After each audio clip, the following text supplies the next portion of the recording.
Hi hello എല്ലാവർക്കും big boss റിവ്യൂയിലേക്ക് സ്വാഗതം. ഇന്നത്തെ ദിവസം എന്ന് പറയുന്നത് ബിഗ് ബോസിൻ്റെ തേർഡ് റേറ്റ് ഗെയിം കളിച്ചൊരു ദിവസമായിട്ടാണ് എനിക്ക് അടയാളപ്പെടുത്താനുള്ളത്. ക്യാപ്റ്റൻസി ടാസ്കിലേക്ക് തിരഞ്ഞെടുക്കപ്പെട്ട അക്ബർ, നെവിൻ, ആര്യൻ ഇവർക്ക് 3 പേർക്കും ക്യാപ്റ്റൻസി വീതിച്ചു കൊടുത്തു. ഈ 3 പേരിൽ ആരെങ്കിലും ഒരാൾ നൂറയോ ആദിലയോ ഷാനവാസോ ആയിരുന്നെങ്കിൽ ഇതൊരു ടാസ്ക് നടത്തിയിട്ട് ഡിസൈഡ് ചെയ്തേനെ, അവർക്ക് ഇമ്മ്യൂണിറ്റിയും കൊടുത്തേനെ. ഇവർ 3 പേരും ആയതുകൊണ്ട് ഇമ്മ്യൂണിറ്റി കൊടുക്കാതെ ഇവർക്ക് 3 പേർക്കും ക്യാപ്റ്റൻസി പങ്കിട്ട് കൊടുത്തു.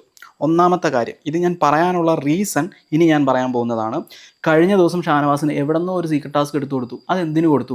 ആര്യന് ഗെയിം കളിച്ച് നേടിയെടുത്തതാണ് ആ സീക്രട്ട് ടാസ്ക് എന്ന് പറയാം. ഇത് ഷാനവാസിന് വെറുതെ ഒരു സ്ക്രീൻ സ്പേസ് കിട്ടുകയാണ്. അത് ബിഗ് ബോസിൻ്റെ കളി. ഇനി ഞാൻ ഇന്നത്തെ നോമിനേഷനിൽ ബിഗ് ബോസ് കളിച്ച കളിയെ കുറിച്ചാണ് പറയാൻ പോകുന്നത്. ഷാനവാസ് പെങ്ങള് കുട്ടികൾക്ക് ഇവർക്ക് അവസാനമാണ് നോമിനേഷനുള്ള അവസരം കൊടുത്തത്. ഇവൻ ഇരിക്കുന്ന രീതിയിലാണെങ്കിൽ അവസാനം വന്നത് സാബുമാനും ആര്യനുമാണ്. അവർക്കല്ല കൊടുത്തത്. പിന്നെ ഈ നോമിനേഷന് മുന്നോടിയായിട്ട് തന്നെ ഇവർ ഡിസ്കസ് ചെയ്യാണ് പബ്ലിക്കിൽ ഇരുന്ന്. ആദില, നൂറ, അതിൻ്റെ ഇടയ്ക്ക് അനുമോളും കയറി വരുന്നുണ്ട്.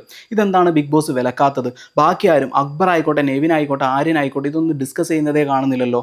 സോ എന്തുകൊണ്ട് ഇവർക്ക് മാത്രം പ്രിവിലേജ്? ഓൾറെഡി പകൽ പോലെ വ്യക്തമാണ് ഇവർ ഗ്രൂപ്പ് കളിക്കുന്നുണ്ട് എന്ന്. എന്തിന് ഷാനവാസിനെയും ആദിലേനെയും നൂറേനെയും നോമിനേഷനിൽ അവസാനം ഇട്ടു എന്നാണ് എനിക്ക് ബിഗ് ബോസിനോട് ചോദിക്കാനുള്ളത്. ബൈ ദ ബൈ, ബിഗ് ബോസിനോടുള്ള ദേഷ്യം കൊണ്ട് നോമിനേഷനിൽ ആരൊക്കെ വന്നു എന്നുള്ള കാര്യം പറയാൻ വിട്ടുപോയി. നമ്മുടെ ആദിലയും ഷാനവാസും ഒഴികെ ബാക്കി എല്ലാവരുമാണ് വന്നത്. അത് ബിഗ് ബോസിൻ്റെ കളി കൊണ്ട് മാത്രമാണ് അത് സംഭവിച്ചത്. പിന്നെ ആദില അവിടെ ഒരു കളി കളിച്ചു, ഷാനവാസും അവിടെ ഒരു കളി കളിച്ചു, അവരവരുടെ പേര് പറയാതെ. പിന്നെ ടിക്കറ്റ് ടു ഫിനാലേൻ്റെ ഫസ്റ്റ് ടാസ്ക് ആയിരുന്നു കച്ചിത്തുരുമ്പ് എന്നായിരുന്നു ടാസ്കിൻ്റെ പേര്. നമ്മുടെ കുരിശ് പോലെ ഇങ്ങനെ ഒരു സ്റ്റാൻഡ് ഉണ്ടാവും, അതിൻ്റെ അകത്ത് ഇങ്ങനെ തൂങ്ങി നിൽക്കുക സ്ട്രെയിറ്റ് ആയിട്ട്. ഇത് കുറച്ച് തടിയുള്ളവർക്ക് കുറച്ച് പാടാണ് ചെയ്യാൻ. ആര്യനൊക്കെ സൂപ്പറായിട്ട് ചെയ്തു. അപ്പം ആര്യനാണ് വിന്നറായത്. സാബുമാൻ സെക്കൻഡ്, നൂറ തേർഡ് എന്നിങ്ങനെയാണ് വന്നത്. നൂറ അത്യാവശ്യം നല്ല രീതിയിൽ കളിച്ചിട്ടുണ്ടായിരുന്നു. ഇതൊരു എൻഡ്യൂറൻസ് ടാസ്ക് ആയിരുന്നു, പക്ഷേ നല്ല തടിയുള്ളവർക്ക് പിടിച്ചെടുക്കാൻ പാടായിരുന്നു എന്ന് വേണമെങ്കിൽ പറയാം.